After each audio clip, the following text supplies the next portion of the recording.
বন্দে পুরুষোত্তম পরম প্রেমময় শ্রী শ্রী ঠাকুরের চরণের শতকোটি প্রণাম। পরম আধ্যা জগজ্জননী শ্রী শ্রী বড়মার চরণের শতকোটি প্রণাম। পরম পূজ্যপাদ শ্রী শ্রী বদ্দার চরণের শতকোটি প্রণাম। পরম পূজ্যপাদ শ্রী শ্রী আচার্য দেবের চরণের শতকোটি প্রণাম। ঠাকুর পরিবারের সবার প্রতি আমার ভক্তিপূর্ণ প্রণাম এবং আনন্দিত জয়গুরু। এখানে যারা উপস্থিত আছেন তাদের সবাইকে শ্রদ্ধেয় দাদা এবং শ্রদ্ধেয় মায়েদের সবাইকে আমার আনন্দিত জয়গুরু। আমি আমার জীবনের ঠাকুরকে ধরে আমি এসছি হচ্ছে আমার মা বাবার হাত ধরে ঠাকুরের কাছে 1985-এ।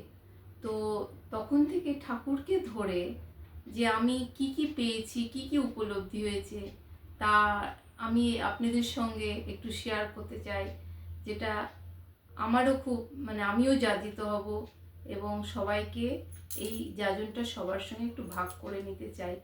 আমার মার হাত ধরে মা আমাকে যখন প্রথম নিয়ে আসে এই ঠাকুরের সান্নিধ্যে, তখন হয়তো অতটা বুঝতে পারিনি, কিন্তু কিছুদিন পর থেকে আমি কিভাবে উপলব্ধি করেছি।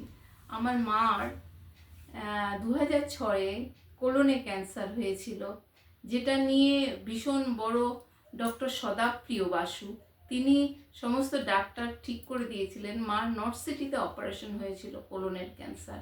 তারপরে আমি আমার ভাই দেখা করতে যাই, বলি যে ডাক্তারবাবু এই পরিস্থিতি কি হবে? বলে যে হয়তো 4 বছর বাঁচবেন উনি। কিন্তু বর্তমান তখন ছিলেন আচার্যদেব শ্রী শ্রী দাদা আশীর্বাদে এমন ওষুধ দিয়েছেন মাকে, আজ 2026-এ পড়তে চললো। সেই 4 বছর যার জীবিত থাকার কথা, তার এই আশিস মাথায় নিয়ে আজ 2026 সাল এসে যাচ্ছে, কিন্তু মা কি সুন্দরভাবে চলতে পারেন, এখনও আশ্রমে যেতে পারেন।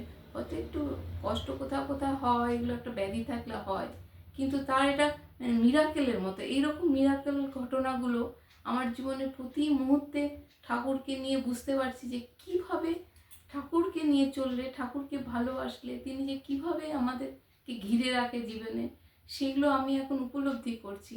তেমন আমার যখন বিয়ে হয়ে আসি আমার হাজবেন্ডের সঙ্গে, যখন গড় করতে আসি, সে জীবনেও দেখেছি যে তাকে যে ঠাকুর একটা জগৎ থেকে কিভাবে অন্য জগতে, একটা সুন্দর জগতে নিয়ে গিয়ে তার মধ্যে এত ভক্তি, প্রেম, ভালোবাসা দিয়েছিল। আমি নিজেই মুগ্ধ হয়ে ভাবতাম এটা কি করে সম্ভব হয়। তো পরম পিতাকে ধরে চললে অনেক কিছু সম্ভব হয়। আমার জীবনেও এরকম অনেক ঘটনা আছে। যখনই পরম পিতাকে আমি স্মরণ করেছি কোনো একটা বিশেষ মুহূর্তে, তখন আমি দেখেছি যে হ্যাঁ, কিছু না কিছু রূপে, কিছু না কিছু ভাবে তিনি আমাকে সাড়া দিয়েছেন, তিনি সহায়তা করেছেন। এবং তাকে নিয়ে যে আমি কি কি কত কি ঘটনা জীবনে, যখনই যে ঘটনা ঘটেছে তাকে যেন আমি উপলব্ধি করি, তিনি যেন আমার পাশে আমাকে প্রতি মুহূর্তে আগলাচ্ছেন এবং বাঁচা বাড়ার পুরো যোগান দিচ্ছেন তিনি। তো সেই পরম ঠাকুরকে সবাই যদি একটু ভালোবাসতে পারে, তাহলে হ্যাঁ, আমার মতো সবাই উপলব্ধি হয়তো করেছেন, আরও করবেন এবং ভালো থাকবেন সবাই। জয় গুরু, জয় গুরু, জয় গুরু। আমার সবাই আমার প্রণাম নেবেন। জয় গুরু।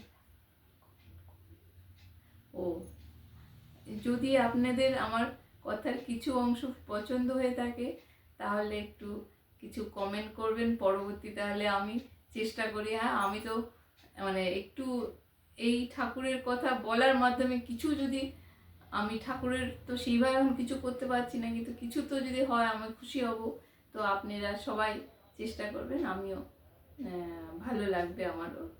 সবাইকে আনন্দিত জয় গুরু।